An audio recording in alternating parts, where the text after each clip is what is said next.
Now we are seeing some of the previous gate questions from the subject thermodynamics. A body of weight 100 newtons falls freely a vertical distance of 50 meters. The atmospheric drag force is 0.5 newtons. For the body, the work interaction is, and some of the options are given. And here the answer is option D plus 25 joules.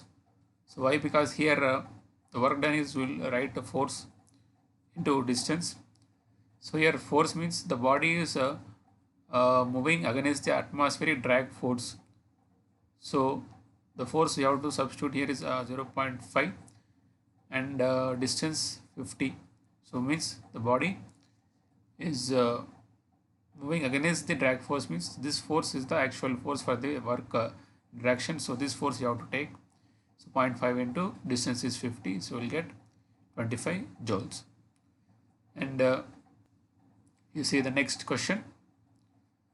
The definition of 1 Kelvin as per internationally accepted temperature scale is option A 1 by 100th of the difference between normal boiling point and normal freezing point of water. Option B 1 by 273.15th of the normal freezing point of water. Option C 100 times the difference between the triple point of water and normal freezing point of water. Option D 1 by 273.16th of triple point of water. And here the correct option is option D. And if you see the next question, the specific heats of an ideal gas depends upon its temperature, pressure, volume, and option D is molecular weight and structure. And here the correct option is option D, molecular weight and structure. And if you see the next question, the van der Waals equation of a state is P plus A V square into V minus B is equals to R into T, where P is pressure, V is specific volume, and T is temperature, and R is the characteristic gas constant. The SI unit of A is, so here A is a term. So for that A we have to give the SI unit of this A, and options are given like this. And here the correct option is option C. Now let us see here. So if you see the equation here, P plus A by V square is given. So means P and this term both are adding, means both should have same units. So example, if you have mass and mass, you can add, means kg and kg you can add. So kg and volume you cannot add. So like that, if you are adding two terms, means both must have same dimensions or same units, you can say. So for that, if you see pressure and this term will have same units. We know SI units of pressure is Newton per meter square, and also for this term the um, units must be same. So we can equate like that.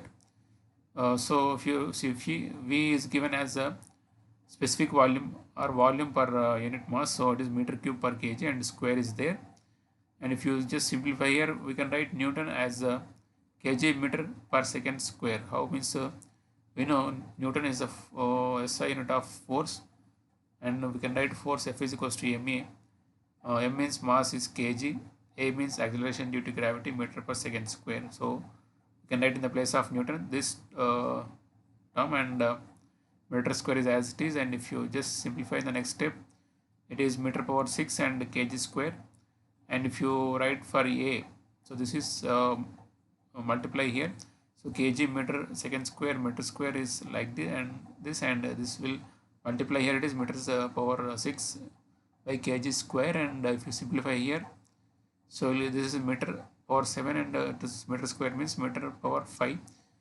Kg square, kg means this kg cancels, and the denominator kg remaining, and the square is remaining. So ultimately the units for A you can write as meter square, meter power 5 kg, meter power 5 by kg second square. So option C is the right option.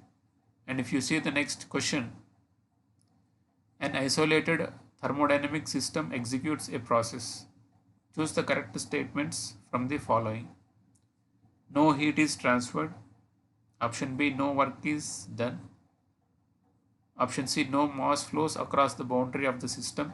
And option D, no chemical reaction takes place in the system. See here, isolated system is executing some process.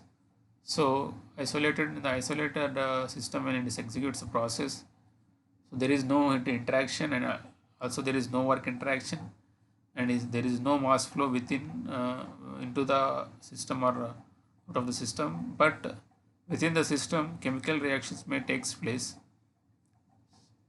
So but here option D is given, no chemical reaction is taking place within this. So this is the wrong answer. So A, B, C are the correct statements here.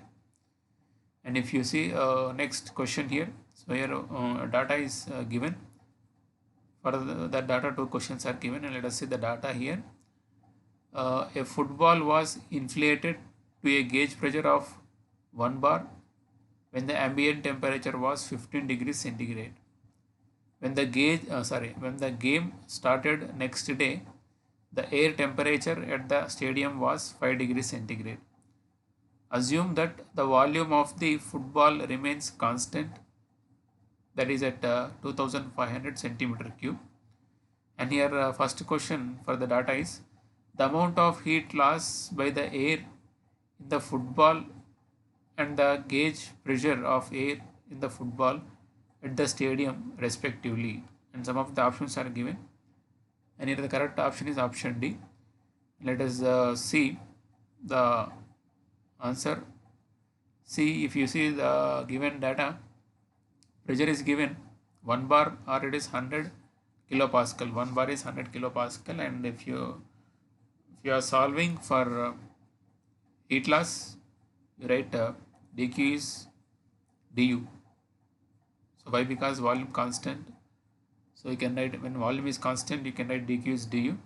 So du you can write for constant volume process mcv dt. We require m we can find out by this ideal gas equation, PV is equals to mRT. From that you can find out m is equals to PV by RT, and for that we require pressure, and that pressure we have to substitute the absolute value, and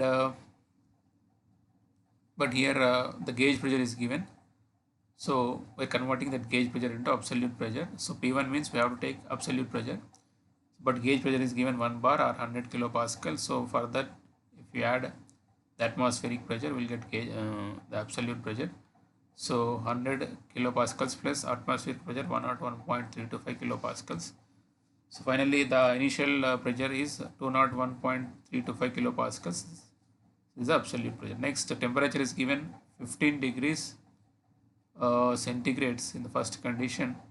So that is 15 plus 273, 288 kelvins, and volume is 2500 centimeter cube. So given. So from that we are finding out a mass, that is PV is equals to mRT. From that we are writing mass is P1 V1 by R T1, and P1 we got 201.325 kilopascals, and volume 2500 centimeter cube to meter cube. Centimeter is centimeter to meter is into 10 to the power of minus 2, and the cube is there, means minus 2 into 3 minus 6. So that is a minus 6 is the conversion to centimeter cube to meter cube. R for air is 287 joules per kg Kelvin, but here it is kilopascals. Converting to kilopascals to pascal into 10 to the power of 3, and temperature 288. So when you simplify that, we are getting mass as 6.089 into 10 to the power of minus 3 kg, and so as I told, to find out the volume, we'll write dq is equals to du, and for constant volume process, du is equals to mcv dt. M we got 6.089 into the power of minus 3, and cv value as 718 joule per kg Kelvin. So if you write 0.718 means I multiply 1000 to convert joule per kg Kelvin, and so temperature difference supposed to write Kelvin, but temperature difference is same in kelvins or degrees centigrade. So that's why we have written 15 minus 5 directly in terms of degrees centigrade. So when you simplify that, we are getting the amount of heat transfer is 43.7 joules, and we require here the pressure also. So let P2 is the pressure on the day of play, and here if you see, we are writing for to find out the pressure, we are writing taking the conditions when the air is inflated and that day and the next day's game day. So first conditions, air is inflated is P1 one condition, and the game day is second condition. So in that case, volume is constant given, means for constant volume process you can write P is proportional to T, or P1 by T1 is equals to P2 by T2. From that you can write P2 is P1 into T2 by T1. So P1 we got anyway calculated 201.325 kilopascal, and T2 is 5 degrees centigrade or 278 kelvins, and T1 is 288 kelvins. So when you simplify that, we are getting P2 value as 194.33 kilopascals. This is absolute, and we require gauge pressure. So it is 194.33 minus 101.325, it is 93 kilopascals, or 0.93 bars. So 0.93 bar and 43.7 joules for the first question. So 43.7 joules and 0.93 bars means option D is the right option for this question. And if you see the next question for the same data, is asking the gauge pressure of air to which the ball must have been originally inflated so that it would be equal to 1 bar gauge at the stadium. Means here actually in the condition, means when the air is inflated, the pressure is given 1 bar, but he is asking to which pressure it must be inflated such that at the stadium, means at the day, at the game day, in the game day it would reach 1 bar pressure. So we have to find out that pressure. So let us take P1 dash as the pressure to which it must be inflated, means the ball. So we can write once again, volume is constant, means you can write P1 dash by T1, P2, T2. So P2 we can take 1 bar pressure. It is given for the second question also, means 1 bar must be maintained, means on the game day, and temperature is anyway 5 degrees centigrade, 278 kelvins. So 1 bar is the gauge, and absolute pressure if you do, that would be 201.325 kilopascals, we have seen in the previous step.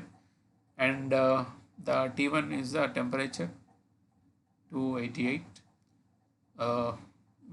So when you simplify that, we are getting P1 dash as 208.56 kilopascals. So T1 will be same, means just means for 15 degrees centigrade how much pressure must be inflated, that we are finding out. So 15 degrees means 288 kelvins, that we have seen. So when you simplify that, we are getting the pressure as 208.56 kilopascals, but here we require in the bars the two gauge pressure. So first of all, 208.56 minus 101.325, it is 107.325 kilopascals is the gauge, and pressure in the kilopascal are 1.07 bars. So here the option C is the right option for this question. And if you see the next question, a certain amount of an ideal gas is initially at a pressure of P1 and a temperature of T1. First, it undergoes a constant pressure process 1 to 2 such that T2 is 3 by 4th of T1. Then it undergoes a constant volume process 2 to 3 such that T3 is T1 by 2.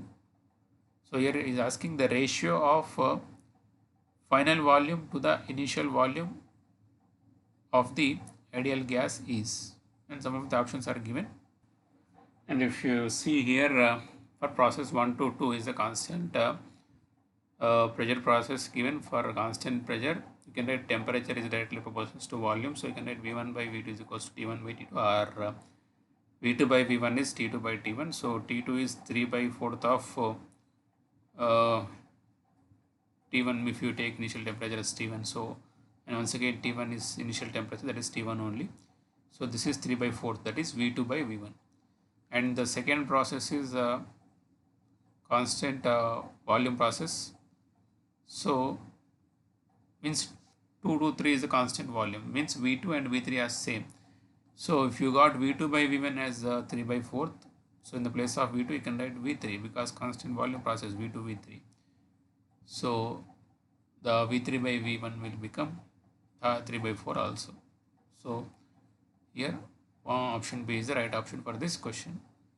And if you see the next question, temperature of nitrogen in a vessel of volume 2 meter cube is 288 kelvins. A YouTube manometer connected to the vessel shows a reading of 70 centimeter of mercury, the level higher in the end open to the atmosphere, that is 70 centimeter of mercury. The universal gas constant is 8314 joule per kilomole Kelvin. So here joule per kilomole Kelvin is given, or it is joule per kg Kelvin also, both are same here, and 8314 joule per kg Kelvin. And atmospheric pressure is 1.01325 bar, and acceleration due to gravity is 9.81 meter per second square, and density of mercury is 13600 kg per meter cube. The mass of nitrogen kg the vessel is, and here the answer is 4.56. So volume is given 2 meter cube, temperature 288 Kelvin, and here we are supposed to find out R for gas constant for nitrogen. So you can write universal gas constant by molecular weight to get gas constant. So I told it is 8314 joule per kilomole Kelvin or joule per kg Kelvin. So 8314 joule per kg Kelvin, and here 28, and when you simplify that we are getting 296.928 joule per kg Kelvin, or 0.2969 kilojoules per kg Kelvin gas constant for nitrogen. And we are finding out the absolute pressure. So it is atmospheric pressure plus gauge pressure. Atmospheric pressure is 101.325 kilopascal, and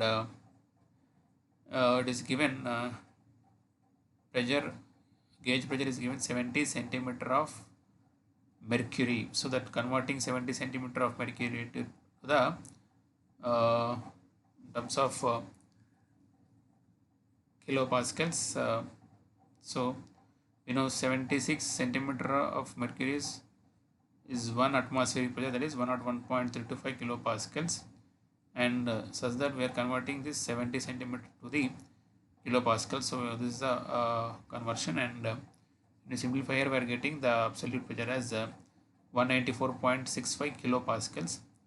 And here if you just write for mass, it is PV by RT, and here P is 194.65 kilopascals, and the volume is 2 meter cube, and R value is in kilojoules per kg Kelvin. We are writing 0.2969. So this is kilopascal, this is kilojoule per kg Kelvin. So this is a Kelvin. So when just simplify this, we are getting the mass as 4.5528 kgs. So this is the answer for this question. So for more videos, please subscribe and activate bell symbol. So please share it with your friends. So don't forget to like, share and subscribe. Thanks for watching.